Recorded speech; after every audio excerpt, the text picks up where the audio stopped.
अस्सलाम वालेकुम व्यूवर्स, उम्मीद करता हूँ आप सब लोग खैरियत से होंगे। तो आज एक यूनिक इन्फॉर्मेशन के साथ आप तमाम व्यूवर्स की खिदमत में आज मैं फिर हाजिर हूँ और मैं आपका इंतहाई दिल से मशहूर हूँ कि आपने ये वीडियो देखने के लिए अपना कीमती टाइम इस वीडियो को दिया।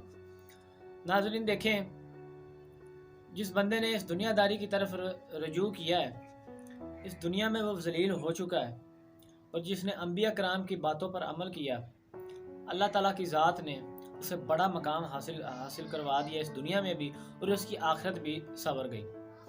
मैं आपके साथ एक मुख्तसर सा एक वाक़या पेश करूंगा आपकी खिदमत में, जिससे मैं उम्मीद और यकीन रखता हूं कि आप इस पर अमल करेंगे और आपकी ज़िंदगी भी ये काफ़ी हद तक बदल देगा। वाक़े की इन्फॉर्मेशन व्यूवर्स इस तरह है। एक बादशाह थे, उन बादशाह का नाम हज़रत इब्राहीम बिन अदहम था। बड़े बादशाह गुजरे हैं वो, उनका दरबार लगा हुआ था।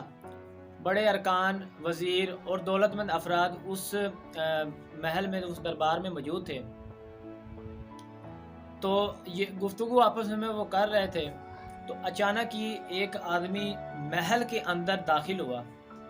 महल के अंदर दाखिल होने के बाद उसने दरबार में अंदर जाने की कोशिश की। जो वहाँ के दरबान मौजूद थे वहाँ गेट के बाहर, उन्होंने उसे अंदर जाने से रोका।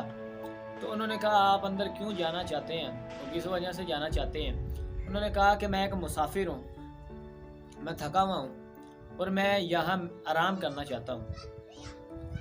उन दरबानों ने कहा उसे कि तुम पागल तो नहीं हो गए हो, तुम्हें क्या हो गया है? ये बादशाह का महल है, दरबार लगा हुआ है, यहाँ पे आराम कैसे तुम कर सकते हो? आगे से उस बंदे ने जवाब दिया कि ये एक सराय है, एक मुसाफिर खाना है। जिस तरह आपका इसमें हक है, इसी तरह मेरा भी हक है यहाँ पे।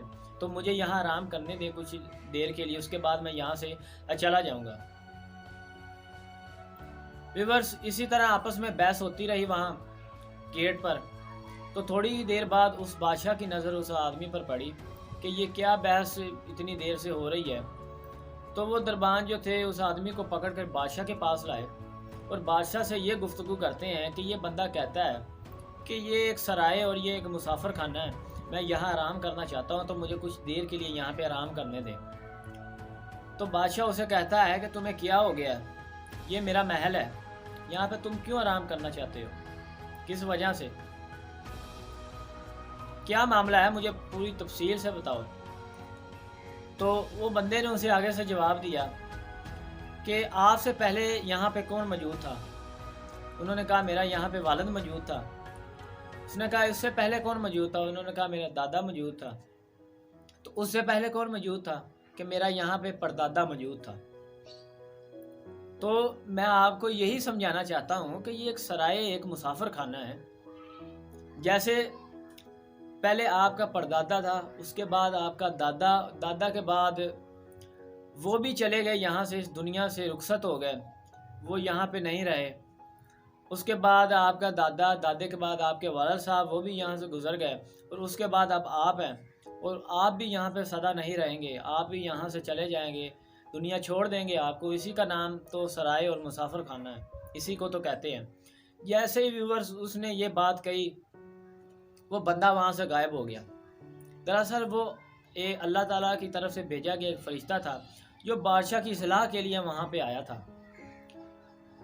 उस बादशाह ने जो मौजूद थे वहाँ लोग सबको अपने घरों को भेज दिया और महफिल को बर्खास्त कर दिया। महफिल बर्खास्त करने के बाद वो व्यूवर्स अपने कमरे में गया। कमरे में जाने के बाद वो सोचता रहा, उसे सारी रात नींद नहीं आई कि मेरे दादा से, मेरे परदादा से और मेरे बाप से दुनिया छूट गई, वो चले गए, इस दुनिया से रुखसत हो गए। क्या मुझसे भी ये दुनिया छूट जाएगी? मैं भी यहाँ नहीं रहूँगा। इन्हीं सोचों में वो मगन था कि उसने फैसला ये लिया कि मैं दुनियादारी, जैसे मुझे सबसे पहले दुनियादारी मुझे क्या छोड़ेगी, मैं दुनियादारी को तर्क कर देता हूँ। व्यूअर्स, उस रात उस बादशाह ने यह फैसला किया, उसी रात उसने दुनियादारी को तर्क कर दिया। थोड़े ही दिनों बाद व्यूअर्स वो एक बुजुर्ग की खिदमत में चले गए और वहाँ से उन्होंने इल्म हिकमत हासिल करना शुरू कर दी और उसके बाद उन्होंने दुनियादारी को अपने जहन में नहीं लाया और अल्लाह ताला की ज़ात की तरफ वो मशगूल हो गया। اللہ تعالیٰ کی طرف سے جو فرشتہ بھیجا گیا تھا اس کی اصلاح کے لیے بادشاہ کی بھیجا گیا تھا کہ یہ میرے راستے پر آ جائے اور مجھ سے ہی لو لگا لے، کیونکہ ہر بندے نے میری طرف ہی لوٹ کر آنا ہے۔ تو ویورز، اللہ تعالیٰ نے اس وجہ سے ہماری اصلاح کے لیے انبیاء کرام بھیجے تھے کہ ہم ان سے جو ان کی باتیں ہیں ان پہ عمل کر کے ہم اپنی زندگی گزار سکیں۔ بزرگ کہانی موجود ہیں، ان کی علم و حکمت والی کتابیں موجود ہیں جن پہ ہم عمل کر کے اس دنیا داری کو ترک کر دیں اور اللہ تعالیٰ کی ذات کی طرف اپنے آپ کو رجوع کریں۔ اس کے بغیر اس دنیا میں ہمارا رہنا سب بیکار ہے، اس کے بغیر کوئی فائدہ نہیں ہے۔ تو ویورز، میں امید کرتا ہوں کہ آپ سب لوگ دنیا داری کو ترک کر دیں گے اور اللہ تعالیٰ کی ذات سے غافل نہیں ہوں گے اور زیادہ سے زیادہ اللہ تعالیٰ کی ذات کی طرف رجوع کریں گے۔ تو جزاک اللہ ویورز، اسی کے ساتھ اس ویڈیو میں آپ تمام ویورز سے میں اجازت چاہتا ہوں۔ انشاءاللہ ایک نئی اور یونیک انفارمیشن کے ساتھ آپ تمام ویورز کی خدمت میں حسن علی پھر حاضر ہوگا۔ تب تک مجھے دیجیے گا اجازت۔ اللہ حافظ۔